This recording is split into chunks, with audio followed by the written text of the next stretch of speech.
El frío aquí no es un asunto de temperatura, sino de sedimento.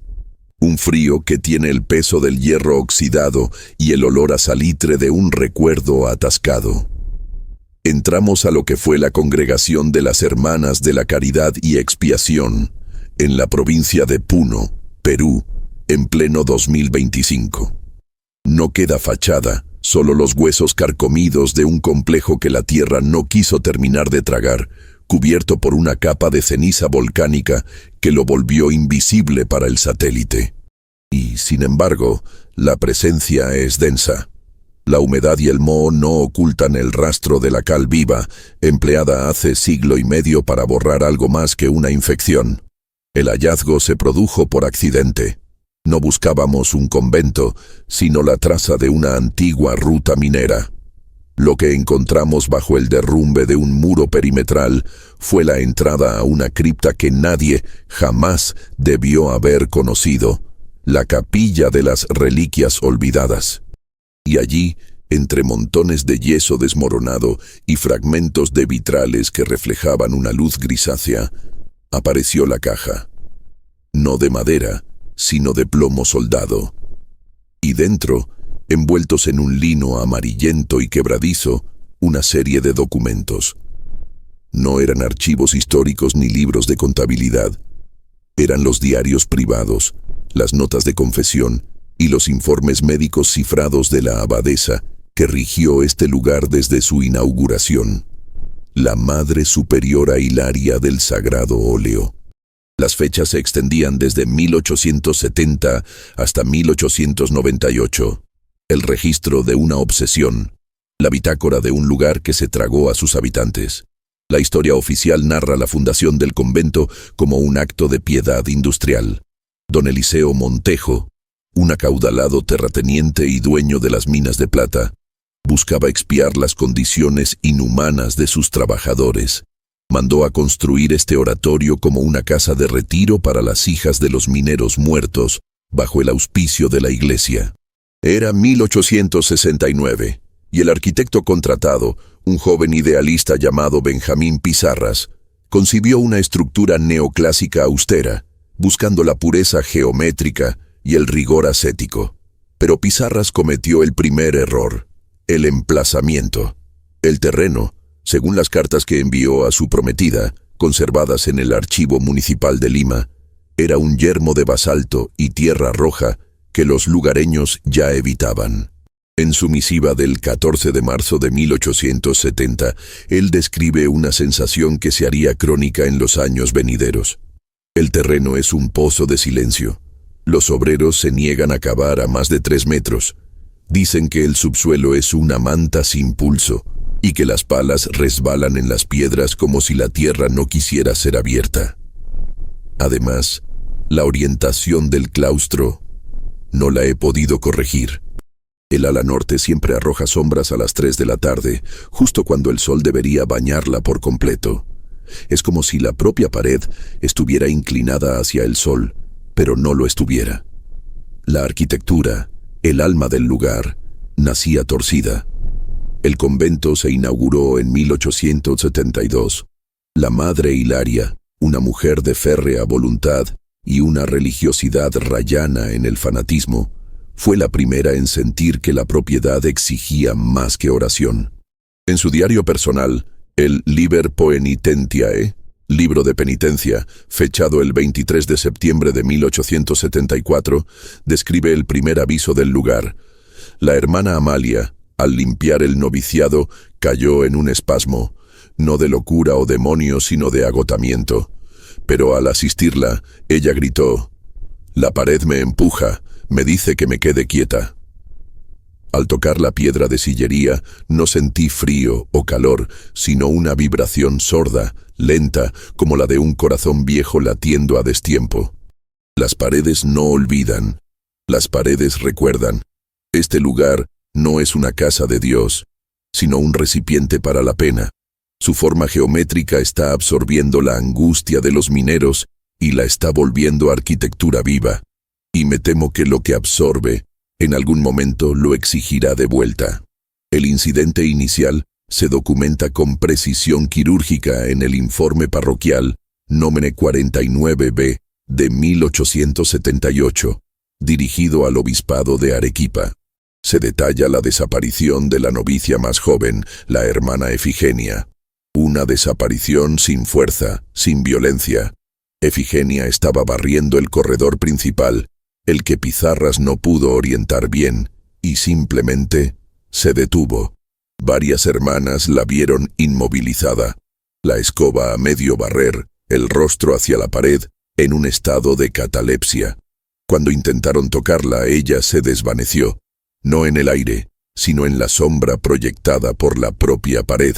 El informe del párroco, el padre Rogelio Saldaña, concluye: no hay ventanas rotas, no hay huellas, no hay signos de fuga. La hermana Efigenia ha sido borrada por el silencio. Las demás la vieron pasar de lo físico a lo espectral, absorbida por la densa oscuridad de ese rincón. La madre Hilaria insiste en que el edificio la ha tomado como la primera ofrenda de su deuda. A partir de 1880, los diarios de Hilaria se convierten en una espiral de paranoia y lógica retorcida. Ella empieza a tener una relación con el lugar, una comunicación no verbal, sino sensorial. El convento, según sus notas, exige repetición. La repetición de la rutina monacal, del dolor sin fin, del rezo sin consuelo. La inercia de los movimientos se convierte en el alimento de la propiedad. Pero el gran gancho de este primer acto se encuentra en un fragmento de carta de 1885, que se salvó del fuego en la celda de Hilaria. No está dirigida a nadie. Parece un memorándum para sí misma. El error de Amalia no fue la impureza, sino la interrupción. La propiedad no tolera el quiebre del ciclo. No tolera que se mire la pared. Ella, la propiedad, desea que la rutina sea perfecta, idéntica, la misma hora, el mismo paso, la misma plegaria. Solo así, la memoria residual se consolida. Hoy, el doctor Eulalio Bustamante me confirmó lo que ya sabía. Mi enfermedad es terminal. El consumo me devora. Le he dicho a las hermanas que no anuncien mi deceso. Les he dado una nueva regla, la regla del luto silencioso. Cuando mi cuerpo cese, deben enclaustrarme en la cripta, bajo la capilla de las reliquias olvidadas, en posición de rezo, con este diario en las manos, y soldar la caja de plomo. Y, a partir de ese instante, ellas deben seguir con las misas en mi nombre, la rutina en mi nombre, fingiendo mi presencia. Solo si la congregación cree que yo sigo aquí, dirigiendo, castigando, orando, la propiedad tendrá lo que necesita para existir, una repetición perfecta. Y yo, Madre Superiora Hilaria del Sagrado Óleo, seré la nueva pared, la reliquia que dirige la congregación. El cadáver, encerrado en plomo y mantenido como una farsa viviente, se convierte en el motor oculto. El edificio, ahora, tiene un punto fijo, un núcleo de dolor y mentira perfectamente conservado. La normalidad se ha roto.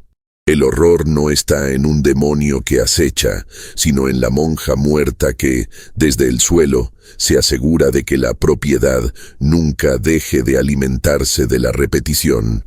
La sombra del ala norte se alarga sobre el suelo de basalto, buscando la siguiente novicia para el silencio eterno. El acta de defunción oficial, hallada entre los documentos parroquiales de Puno, indica que la Madre Superiora Hilaria del Sagrado Óleo falleció el 17 de mayo de 1886 a las 4:15 de la mañana a causa de consunción pulmonar, tuberculosis. Pero este dato es una mentira deliberada, un artificio clerical necesario para preservar la fachada ante el mundo exterior. Las hermanas cumplieron el voto de silencio. El cuerpo no fue entregado a la iglesia. Fue envuelto, sellado en plomo y depositado en la cripta olvidada, justo bajo el altar de la capilla menor, el que mira hacia el fatídico corredor del ala norte. El acto 2 se abre con el silencio artificial de la propiedad en el otoño de 1886. El convento, ahora, era un sistema autómata dirigido por un cadáver. La rutina era perfecta, demasiado perfecta. Las notas de la subpriora, la hermana María del Perpetuo Olvido, que asumió el liderazgo de facto, pero no de nombre, revelan la transición de la congregación de un grupo de mujeres piadosas a guardianas de un secreto tóxico. El estrés de mantener la farsa se manifestaba como una enfermedad física, una psicosis de la repetición.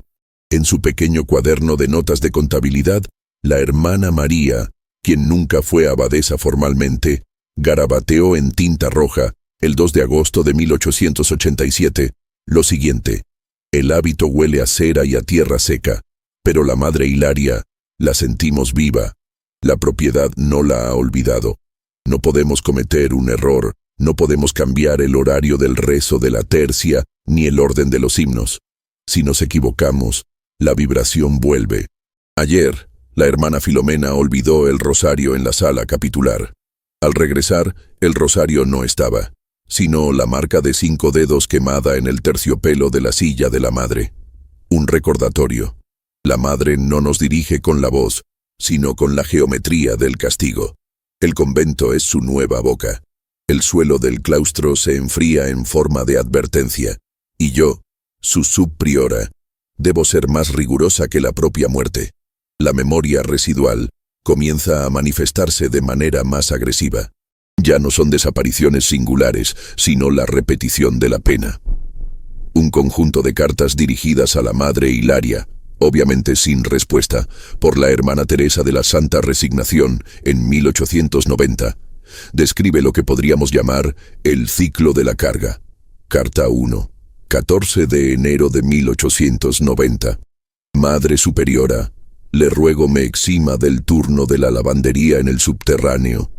Escucho el sonido de las piedras. No, no es el río subterráneo. Es el ruido seco de las mulas arrastrando el mineral. Yo no estuve en la mina, pero la propiedad me hace revivir el peso que sintió mi padre minero. Es insoportable. El sótano está frío, sí, pero es un frío de esfuerzo, no de temperatura. Al tocar las paredes, siento la aspereza del yute y el sudor. La propiedad está empujando esa memoria, padre, y mi cuerpo la carga por ella. Carta 2. 18 de enero de 1890. Ya no es solo el sonido, la luz, madre. Cuando lavo, la luz de la única ventana diminuta se vuelve rojiza y densa, como la que debe haber en la boca de un socavón. La hermana Lucia lo vio también. Ella dice que es la luz que precede al colapso. Nos arrodillamos y rezamos a su puerta. La de la cripta, claro, ya que no sabían que era su tumba, rogándole que detenga la repetición.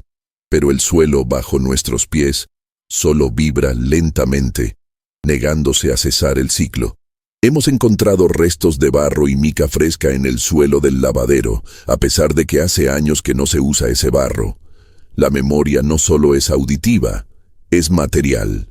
La tensión alcanza un nuevo nivel de horror en 1892 con el incidente del doble espejo.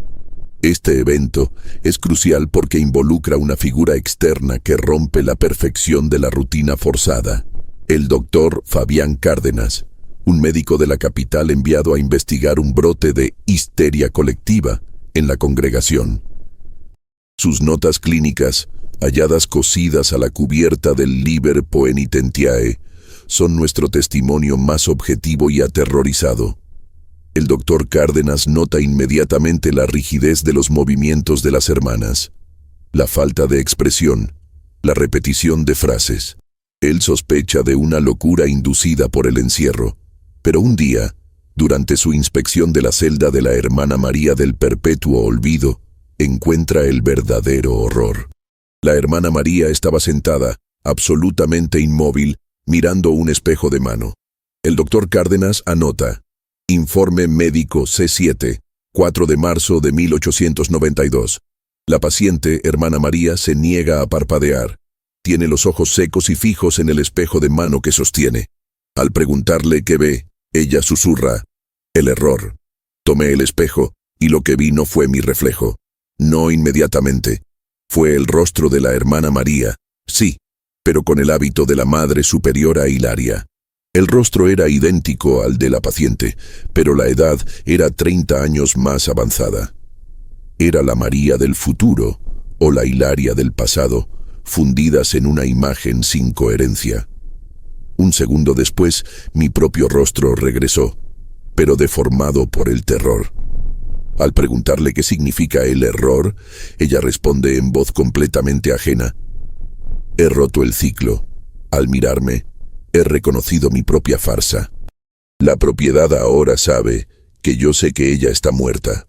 La hermana María no solo estaba siendo dirigida por el cadáver en la cripta, sino que la propia propiedad estaba usando su cuerpo como un espejo temporal, una ventana para la conciencia de la Hilaria muerta.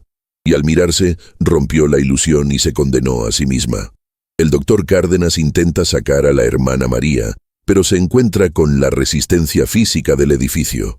Literalmente, al intentar abrir la puerta de la celda, la bisagra emite un chasquido grave y el marco se dobla ligeramente hacia adentro, impidiendo el paso.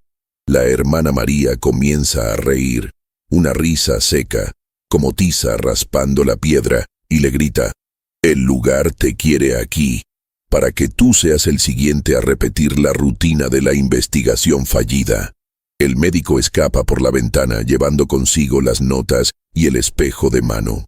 Su último fragmento de diario, encontrado junto a su equipaje abandonado en el pueblo más cercano, es un testimonio de la propiedad como una entidad física. El convento no tiene espíritu, es materia cargada.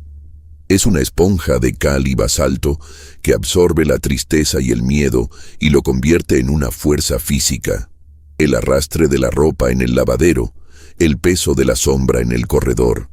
Y ahora, con la Madre Hilaria convertida en el centro de energía de la mentira, el edificio es un órgano gigante que respira en un ciclo de castigo y repetición.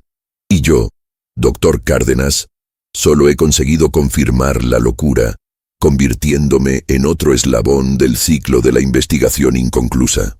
El convento ahora está completamente sellado. Las hermanas se han retirado a su terror, sin contacto con el exterior, fingiendo que la Madre Superiora Hilaria sigue dirigiendo los asuntos. El doctor Cárdenas lo ha documentado todo, pero su informe jamás llegó a las autoridades.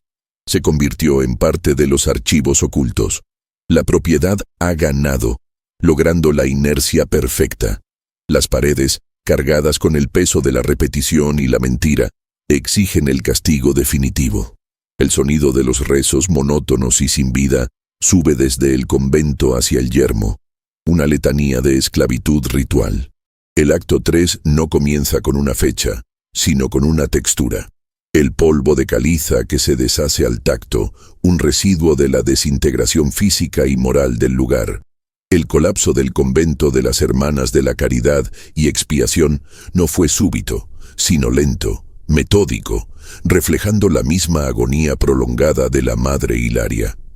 Desde el abandono del doctor Cárdenas en 1892, la propiedad entra en su fase final: el castigo y la consolidación. La farsa de la abadesa viviente se sostuvo por 7 años más. La hermana María del perpetuo olvido, ahora completamente consumida por el pánico de la repetición, se convierte en una sombra de Hilaria. Ella camina con el mismo paso, usa las mismas frases y castiga con la misma indiferencia calculada, todo para alimentar la memoria residual. Las hermanas restantes, unas 10 para 1895, ya no rezan a Dios, sino al edificio. El miedo ha reemplazado a la fe. El clímax de esta repetición tóxica se encuentra en el único testimonio que no es una carta o un informe, sino una nota breve escrita en el reverso de una estampa de la Virgen, hallada también en la caja de plomo. La autora es la hermana Judith de la Piedad Oscura, y está fechada el 15 de abril de 1899. El alimento se ha terminado. Hemos repetido el ciclo, la rutina, los castigos. Hemos barrido el mismo suelo y cantado el mismo salmo de la mañana a la noche durante 13 años. El lugar está lleno, saturado. La Hilaria muerta ha absorbido todo el miedo. Hoy, cuando la hermana Clara intentó encender una vela, la flama se apagó inmediatamente, y la pared de la celda no solo emitió la vibración sorda, sino un sonido audible, un susurro seco que decía, descanso. No como un alivio, sino como una orden. El lugar ya no necesita nuestra rutina, necesita el fin de la rutina. La propiedad estaba lista para la conclusión. El ciclo debía cerrarse con un acto final de inercia y dolor. El incidente final se registra de forma indirecta en el mismo Liber Poenitentiae, en el que la hermana María, la guardiana de la farsa, continúa escribiendo hasta su último momento.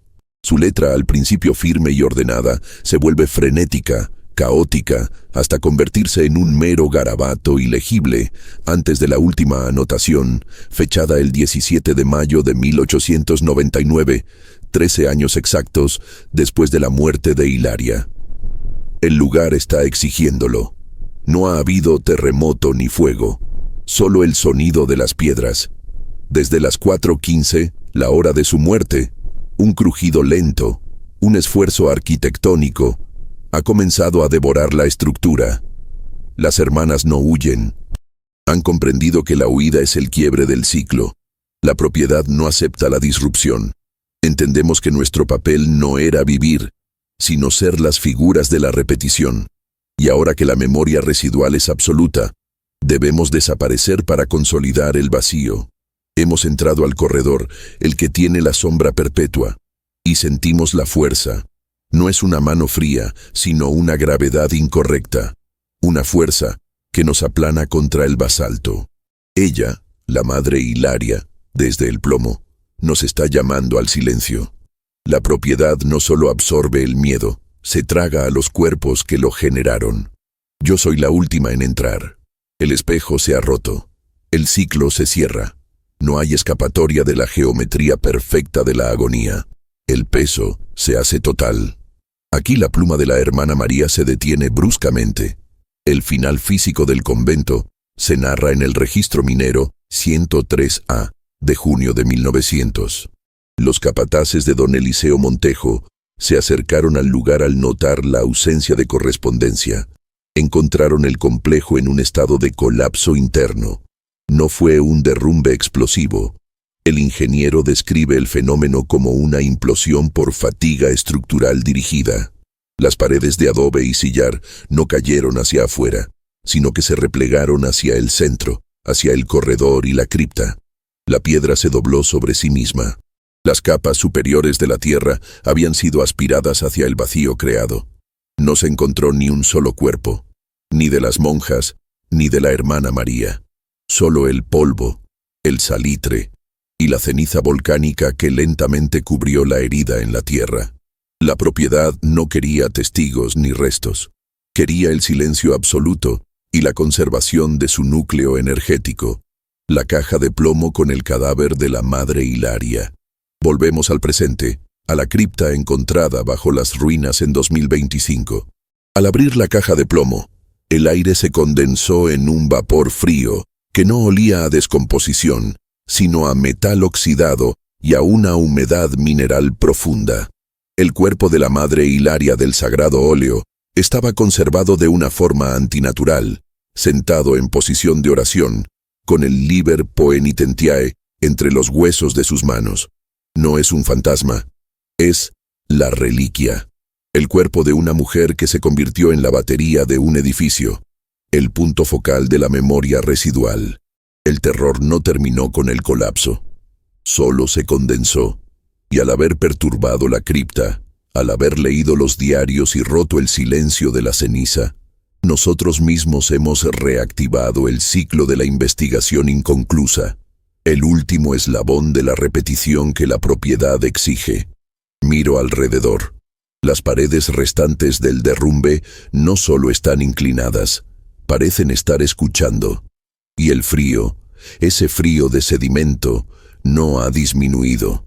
Acaba de reconocer a nuevos habitantes. Si te has atrevido a llegar hasta el final de este relato de archivo oculto, comparte tu teoría. ¿Qué destino tiene el cuerpo de la monja muerta si la propiedad necesita que el ciclo de miedo continúe? Estamos, al contar esta historia, reviviendo el último ciclo de castigo que la madre Hilaria necesita para seguir existiendo. La memoria residual no se detiene. El lugar ya sabe que estás aquí.